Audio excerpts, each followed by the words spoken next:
आज हम movie explain कर रहे हैं घोस्टबस्टर आफ्टर लाइफ, जहां पर सालों से कैद एक पावरफुल मॉन्स्टर आजाद हो जाता है और उसको पकड़ने के लिए आते हैं कुछ यंगस्टर्स। मूवी के स्टार्ट में हम फेमस घोस्ट हंटर डॉक्टर इगोन को देखते हैं, जो किसी पुरानी माइन से घोस्ट को ट्रैप कर कर ला रहे थे। तभी एक अजीब सी पावर उनकी गाड़ी पर अटैक करती है, मगर बैलेंस बिगड़ने की वजह से उनकी कार का एक्सीडेंट हो जाता है और एक्सीडेंट की वजह से उनकी कार उल्ट जाती है। लेकिन डॉक्टर इगोन किसी तरह अपनी कार से बाहर आ जाते हैं और वो अपने घर की तरफ जाने लगते हैं। लेकिन रास्ते में डॉक्टर इगोन ने कई ज्यादा ट्रैप्स को लगाया हुआ था। अब डॉक्टर इगोन घोस्ट पकड़ने वाली मशीन को चला देते हैं, मगर घोस्ट पकड़ने वाली मशीन अचानक खराब हो जाती है। लेकिन डॉक्टर इगोन के पास एक और मशीन मौजूद होती है। वो मशीन आसपास भूतों की मौजूदगी के बारे में बताती थी। तभी वहाँ पर धुएं में से एक अजीब सा घोस्ट सामने आता है और वो घोस्ट पावर डॉक्टर इगोन को मारकर दोबारा माइंस में चली जाती है। इसके बाद सीन शिफ्ट होता है शिकागो की तरफ, जहाँ पर हम डॉक्टर इगोन की बेटी कैली को देखते हैं, जो अपने 2 बच्चों ट्रेवर और फीबी के साथ रहती थी। तभी दरवाजे पर मकान मालिक आता है और वो कैली से घर का रेंट मांगता है। कैली उस मकान मालिक को कहती है कि कुछ दिन पहले ही उसके फादर की डेथ हुई है और उनके माली हालात बहुत ज्यादा खराब हैं। लेकिन मालिक मकान कैली की एक बात को भी नहीं सुनता और वो उन लोगों को घर से निकल जाने का कहता है। इसके बाद कैली अपने दोनों बच्चों को लेकर अपने फादर के घर चली जाती है, जहाँ पर प्रेजेंट ही में उसके फादर की डेथ हुई थी। कैली अब ये सब अपने बच्चों को बताती है। फीबी और ट्रेवर घर के इर्द गिर्द अजीब चीजों को देखकर काफी ज्यादा हैरान होते हैं।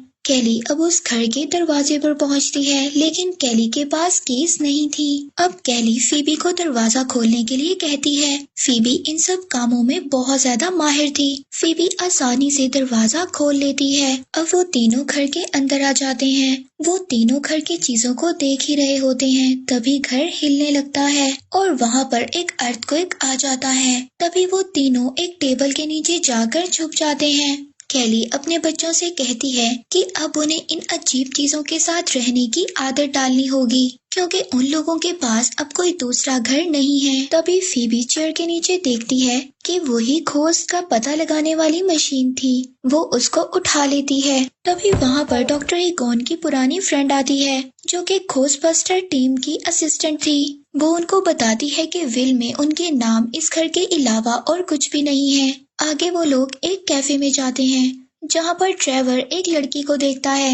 वो लड़की कैफे में काम करती थी। अब ट्रेवर उस लड़की को देखकर काफी ज्यादा इम्प्रेस होता है और वो भी कैफे में जॉब करने लग जाता है। कैली फीबी को समझाती है कि अब उन लोगों को यहीं पर रहना पड़ेगा और उसे भी यहाँ पर कुछ दोस्त बनाने चाहिए। अब रात को फीबी के रूम में रखा हुआ मीटर ऑन हो जाता है और उसमें लाइट्स जलने लगती हैं और विंडो के पास रखी हुई चेस नीचे गिर जाती है। अब फीबी को ये सब बातें बहुत ज्यादा अजीब लग रही थी, लेकिन वो चेस को ठीक कर कर दोबारा टेबल पर रख देती है। दूसरी तरफ ट्रेवर भी चीजों को चेक करने के लिए बाहर जाता है, जहाँ पर गैराज में उसको घोस्टबस्टर की पुरानी गाड़ी मिलती है। सुबह जब फीबी उठती है तो वो देखती है कि चेस की गोटी एक खुद ब खुद आगे आई हुई थी।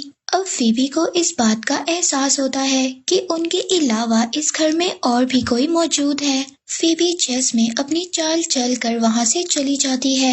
इसके बाद हम फीबी को स्कूल जाते हुए देखते हैं। स्कूल पहुंचकर कैली उसके टीचर से मिलती है और उसके टीचर को फीबी का ध्यान रखने के लिए कहती है। फिर कैली कुछ पेंटिंग का सामान लेने के लिए मार्केट जाती है। मार्केट का ऑनर कैली को उसके फादर के बारे में कुछ बताता है। ऑनर कैली को बताता है कि उसके फादर बहुत ज्यादा अजीब थे। वो अपने फार्म हाउस पर कुछ न कुछ एक्सपेरिमेंट करते रहते थे। उधर दूसरी तरफ फीबी की फ्रेंडशिप एक लड़के से होती है, जिसको सुपरनेचुरल चीजों को रिकॉर्ड करने का बहुत शौक था। तभी वहाँ पर एक बार फिर अर्थक्वेक आता है, लेकिन फीबी देखती है कि वहाँ पर किसी को भी कोई असर नहीं होता। फीबी के टीचर उसको बताते हैं कि ऐसे अर्थक्वेक यहाँ पर आते रहते हैं और वो भी इन पर काफी ज्यादा रिसर्च कर रहे हैं। स्कूल के बाद फीबी का फ्रेंड उसको एक जगह पर जाने के लिए कहता है। फीबी का फ्रेंड उसको बताता है कि वो जगह बहुत ही ज्यादा अमेजिंग है। फीबी का दोस्त उसको पुरानी माइंस में लेकर आ जाता है। वो फीबी को बताता है कि पहले यहाँ पर बहुत से लोग काम करते थे और फिर आहिस्ता आहिस्ता वो लोग गायब होना शुरू हो गए। इसके बाद फीबी घर आ जाती है। वो खड़ा कर देखती है कि चेस खुद ब खुद चल रही है और ये बात वो समझ आती है कि यहाँ पर कुछ ना कुछ गलत है। और तभी वहाँ पर रखा हुआ मीटर ऑन हो जाता है और उसमें लाइट्स जलने लगती हैं। वो मीटर फीबी को उसके ग्रैंडपा की चेयर तक ले आता है। फीबी उस मीटर को फॉलो करते हुए एक जगह पर पहुँचती है। उसको वहाँ पर एक अंडरग्राउंड दरवाजा मिलता है। हम देखते हैं कि फीबी अगले दिन डॉक्टर ईगॉन की ट्रैप मशीन को स्कूल ले जाती है। फीबी के टीचर उसको देखकर बताते हैं कि ये असली खोज ट्रैप मशीन है और इन सब के बारे में उसके टीचर फीबी से पूछते हैं। फीबी अपने टीचर को बताती है कि ये सब चीजें उनके ग्रैंडपा की हैं। फीबी के टीचर उनको एक वीडियो दिखाते हैं और बताते हैं कि आज से 20 साल पहले खोज बस्टर की एक टीम हुआ करती थी और ये मशीन उन्हीं खोज बस्टर्स की है। फीबी को यहाँ पर पता चलता है कि उसके ग्रैंडपा एक खोज बस्टर थे। अब वो लोग उस मशीन को खोलने की कोशिश करते हैं और तभी वो मशीन खुल जाती है और उसमें से एक बहुत बड़ा खोज सामने आ जाता है और वो खोज निकलकर उसी माइन में चला जाता है। इसके बाद फीबी के टीचर पुरानी चीजों पर रिसर्च करने के लिए फीबी के साथ उसके घर आ जाते हैं। वहाँ पर फीबी के फ्रेंड को एक विसल मिलती है तो उनके टीचर उनको बताते हैं कि ये एक डेथ विसल है जिसे बजाकर बुरे खोज को वापस भेजा जाता है। वो डॉक्टर ईगॉन की बुक में उसी घोस्ट को भी देखते हैं जो ट्रैप से निकला था। आगे हम ट्रेवर और उसी वेटर लड़की को देखते हैं जो सब अपने फ्रेंड्स के साथ घूमने माइंस में जा रहे थे और जब वहाँ पर वो लोग पहुँच जाते हैं तो कुछ घोस्ट वहाँ पर उन पर अटैक कर देते हैं जिससे वहाँ पर जमीन काफी ज्यादा हिलने लगती है और वो सब लोग डर कर वहाँ से भाग जाते हैं। दूसरी तरफ फीबी मीटर को फॉलो करते हुए डॉक्टर ईगॉन की लैब तक पहुँच जाती है। वहाँ पर फीबी डॉक्टर ईगॉन की और भी मशीनों को देखती है और फीबी उन मशीनों को समझने लगती है क्योंकि फीबी इन सब चीजों में बहुत ज्यादा माहिर थी। अब फीबी अपने ग्रैंडपा यानी कि डॉक्टर ईगॉन के बारे में और भी ज्यादा इंफॉर्मेशन लेने की कोशिश करती है। अब फीबी उस घोस्ट को पकड़ने की तैयारी करती है जिसको गलती से उसने ट्रैप से आजाद कर दिया था। फीबी कुछ मशीनों की हेल्प से और अपने फ्रेंड की हेल्प से उस घोस्ट को पकड़ने की कोशिश करती है जबकि वो घोस्ट जो लोहा खाता था वो उससे परेशान होकर सिटी की तरफ निकल जाता है। दूसरी तरफ हम ट्रेवर को देखते हैं जिसने बहुत ज्यादा दिनों की मेहनत के बाद अपने ग्रैंडपा यानी कि डॉक्टर ईगॉन की गाड़ी को ठीक कर लिया था और वो उनकी गाड़ी लेकर ड्राइव पर निकल जाता है। रास्ते में उसको फीबी और उसका दोस्त मिलते हैं। अब वो उसको सारी बात समझाते हैं।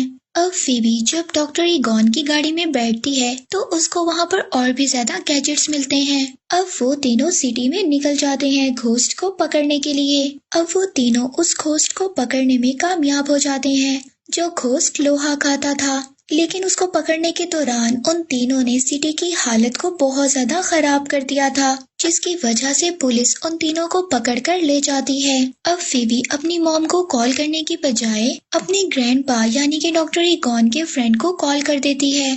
वो डॉक्टर ईगॉन के दोस्त को उनकी मौत के बारे में भी बताती है।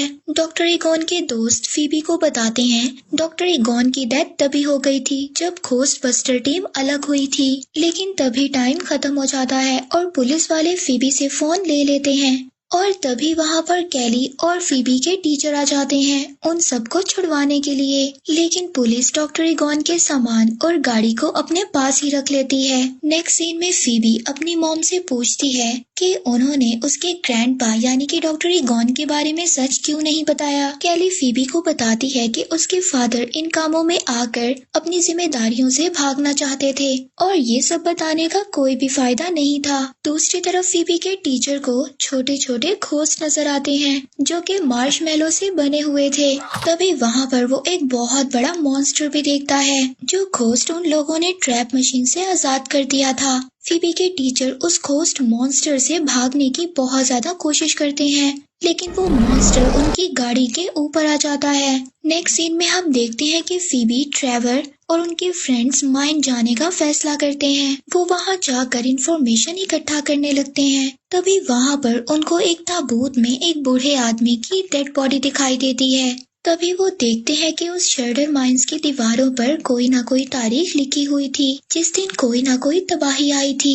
उन लोगों को दीवार पर करीब की तारीख भी नजर आती है यानी कि 2021। इस साल में भी कुछ होने वाला है। तभी हम देखते हैं कि वो बूढ़ा आदमी जो ताबूत में बंद था वो अचानक जिंदा हो जाता है, जिसे देखकर सभी बच्चे बहुत ज्यादा डर जाते हैं। अब फीबी इस बात को डिसाइड करती है। उसके ग्रैंडपा बिल्कुल ठीक थे। वो डिसाइड करती है कि वो ये सारी बात अपनी मॉम को बताएगी। दूसरी तरफ कैली उस मीटर को फॉलो करते हुए अपने फादर के लैब तक पहुंच जाती है, जहां पर वो देखती है कि उसके फादर ने उसकी सभी पिक्चर्स को लगाया हुआ था। तभी कैली को इस बात का एहसास होता है कि उसके फादर उससे दूर जरूर थे, लेकिन वो उससे बहुत ज्यादा प्यार करते थे। तभी हम देखते हैं कि एक घोस्ट अचानक से कैली पर अटैक कर देता है। ये वही घोस्ट मॉन्स्टर था जिसने डॉक्टर ईगॉन को भी मारा था। अब उस घोस्ट ने कैली पर कंट्रोल कर लिया था। बच्चे जब घर आते हैं तो कैली की हालत देखकर बहुत ज्यादा डर जाते हैं। और दूसरी तरफ सिटी दोबारा से हिलने लगता है,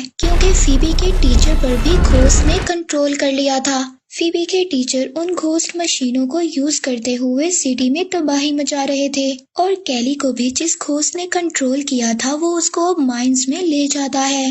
अब सभी बच्चे घोस्टबस्टर का सूट पहनकर पुलिस स्टेशन निकल जाते हैं और वहां से घोस्ट की मदद से जो घोस्ट लोहा खाता था जेल को तोड़ देते हैं और वहां से दोबारा से अपनी मशीनों को हासिल कर लेते हैं। वो सभी लोग उन चीजों को लेकर दोबारा माइंस की तरफ चले जाते हैं। अब उन लोगों को पता चलता है कि कैली और फीबी के टीचर पर जिस घोस्ट ने कंट्रोल किया हुआ है वो घोस्ट कोई और नहीं बल्कि माइंस की हिफाजत करने के लिए है। और वहीं पर गॉजर भी आती है जो इन अजीब क्रिएचर घोस्ट की गॉडेस थी। फीबी गॉडेस को डिस्ट्रैक्ट करने की कोशिश करती है। तभी फीबी के साथ ही बाकी घोस्ट पर अटैक कर देते हैं। इतने में कैली की बॉडी से घोस्ट निकल जाता है और वो उनको बचाकर वहां से ले जाते हैं। लेकिन फीबी के टीचर अभी भी घोस्ट के कंट्रोल में थे।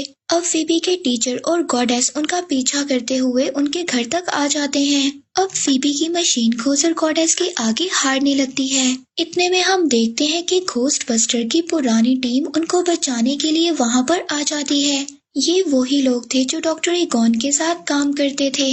वो सभी लोग घोस्टबस्टर्स होते हैं, मगर वो लोग भी गॉजर को हरा नहीं पाते। तभी फीबी की हेल्प करने के लिए डॉक्टर ईगॉन यानी कि उसके ग्रैंडपा वहां पर आ जाते हैं। अब वो सब लोग मिलकर गॉजर पर अटैक करते हैं और जब वो लोग सब मिलकर गॉजर पर अटैक करते हैं तो वो लोग कामयाब हो जाते हैं और फीबी का फ्रेंड भी मार्शमैलो मॉन्स्टर्स को मार देता है। तभी ट्रेवर को एक आइडिया आता है। वो अपनी गन से दोबारा से मशीन को एक्टिवेट कर देता है, जिसकी वजह से फील्ड में लगे ट्रैप दोबारा से एक्टिवेट हो जाते हैं। कैली वहां पर लगे स्विच को ऑन कर देती है और गोजर के साथ साथ बाकी घोस्ट मॉन्स्टर्स भी उस मशीन ट्रैप में कैद हो जाते हैं। अब डॉक्टर ईगॉन के दोस्त भी उनसे माफी मांगते हैं और कैली अपने फादर की सोल से गले लगती है। तभी उनकी सोल हमेशा के लिए चली जाती है। अब सभी मॉन्स्टर घोस्ट को पकड़ लिया था।